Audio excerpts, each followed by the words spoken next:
नमस्कार। मैं हूं संजीव श्रीवास्तव। आप देख रहे हैं 4 पीएम न्यूज नेटवर्क।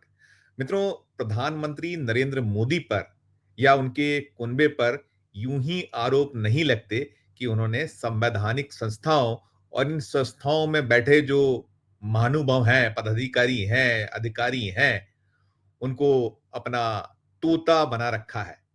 बार बार मामले सामने आते हैं, हम देखते हैं कि ईडी हो, सीबीआई हो, इनकम टैक्स हो या और ऐसी संवैधानिक संस्थाएं किस तरीके से रोल प्ले करती हैं।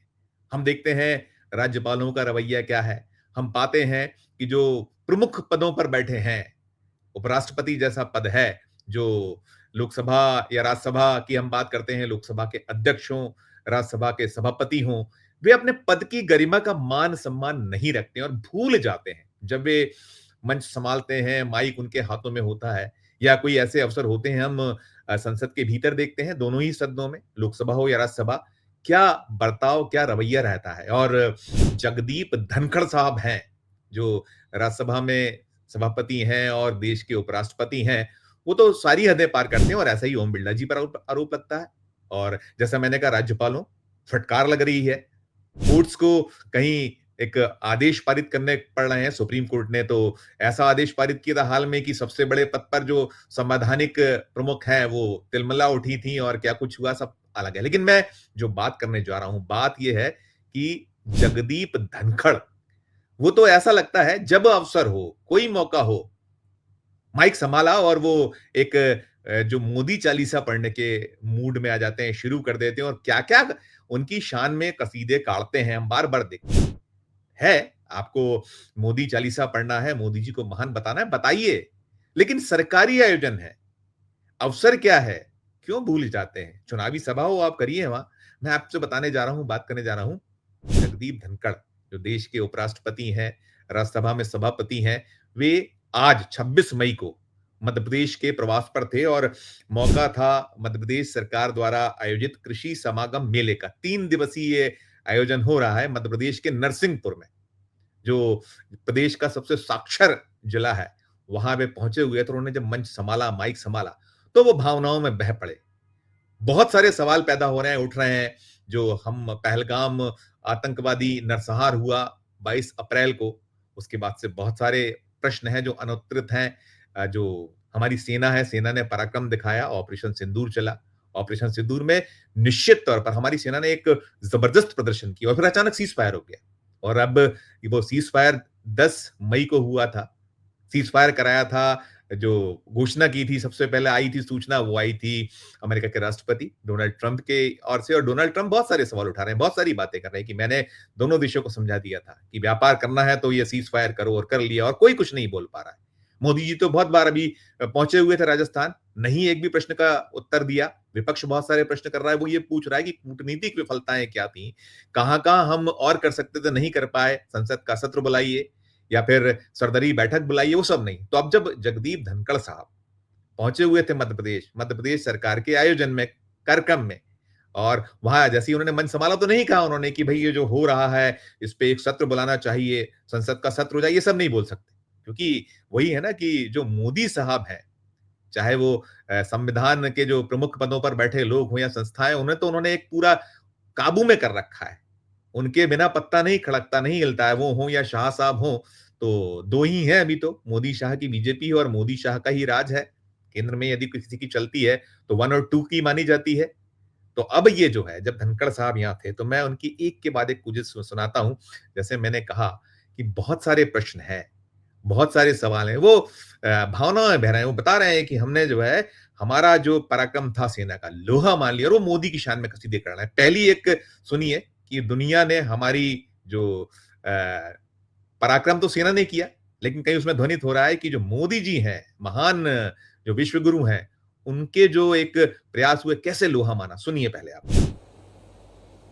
आज पूरा देश राष्ट्र भावना से ओतप्रोत है, राष्ट्र को समर्पित है, आतंकवाद के खिलाफ एकजुट है और प्रधानमंत्री के नेतृत्व में पहलगाम का जवाब ऑपरेशन सिंदूर के माध्यम से लिया उसका लोहा दुनिया ने माना है। सुना आपने। अब इसके आगे और सुनाता हूं। वो कह रहे हैं कि विश्व के इतिहास में ऐसा कभी नहीं हुआ। मोदी जी ने बिहार की जो धरती है वहां से घोषणा की। अब सोचिए, इसी पे प्रश्न हो रहे थे बार बार कि भाई मोदी जी को यदि सरदरी बैठक बुला लेते, लोगों को विश्वास में ले लेते, लेकिन वो सऊदी अरब से लौटने के बाद विपक्ष के पास नहीं जा रहे हैं, वो जा रहे हैं बिहार के मधुबनी में और वहां से अनाउंसमेंट कर रहे हैं। अब इसे जस्टिफाई कौन कर रहा है? जगदीप धनखड़ साहब। सुनिए ऐसे भी। विश्व के इतिहास में ऐसा पहले कभी नहीं हुआ कि देश का प्रधानमंत्री बिहार से विश्व को एक संदेश देता है, जिन्होंने सिंदूर मिटाया है उनको धरती पर रहने का अधिकार नहीं है। अंतर्राष्ट्रीय सीमा के अंदर घुसकर भावलपुर, मुरीद के जैसे मोहम्मद और लश्कर तैयबा के ठिकानों पर क्या सटीक बमबारी हुई, नष्ट कर दिया। अब ये तो आपने सुना। अब एक और जो पराकाष्ठा की बात करता हूं कि सरकारी आयोजन है, आप देश के उपराष्ट्रपति हैं, आपको अपने पद, अपनी गरिमा का ध्यान रखना चाहिए। अब वो क्या कह रहे हैं? वो मोदी जी को लौह पुरुष बता रहे हैं।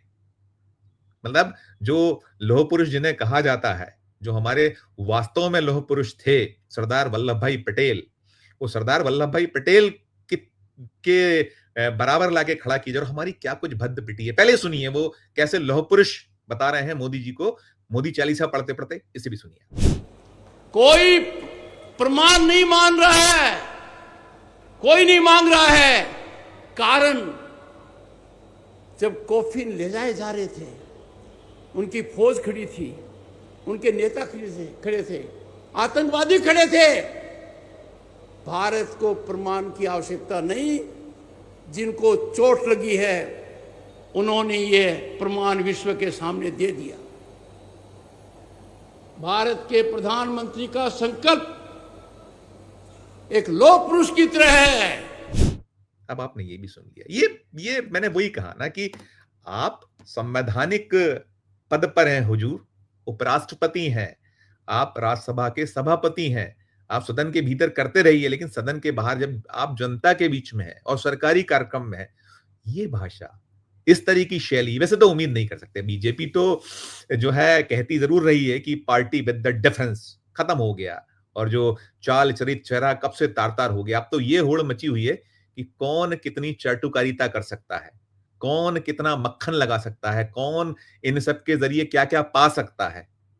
आपको ध्यान होगा ये वही जगदीप धनखड़ साहब है, जब वो पश्चिम बंगाल में राज्यपाल थे तो क्या कुछ करते थे और रोज वहां से खबरें बना करती थी। और इनका जो संवैधानिक पद की मर्यादाओं को तार तार करने, संवैधानिक मर्यादाओं का पूरी तरह से उल्लंघन करने के समाचार सूचनाएं आती थी। फिर हम अब राज्यसभा में देख रहे हैं और अब ये भी चर्चाएं तो बनी हुई हैं कि जब राष्ट्रपति महोदया सेवानिवृत्त होंगी, वो पद अपना उनका जो कार्यकाल है पूरा करेंगी, तो इन महाशय का नाम बहुत दिया जा रहा है। तो अब आपको निभाना है, निर्वहन करना है और ये तो प्रमाणित करना ही करना है कि नहीं नहीं, चाटुकारिता की जो सूची है उसमें सबसे ऊपर कौन, सबसे बड़ा कौन, संवैधानिक पदवद कहां है? कुछ नहीं है। यदि हम ये चाटुकारिता करेंगे, मोदी जी को महान बताएंगे, विश्व गुरु कहेंगे, उनकी तारीफों में बार बार जो है चालीसा पढ़ेंगे, शान में उनके कसीदे काढ़ेंगे, तभी तो हमें राष्ट्रपति जैसा पद मिलेगा या और कुछ जो प्रतिफल होना चाहिए वो सब मिलेगा। तो ये उसका नजारा है। अब मैं कह रहा हूं शर्म आने लगी है। ये मध्य प्रदेश के नरसिंहपुर में थे, जगदीप धनखड़ साहब पहुंचे हुए थे।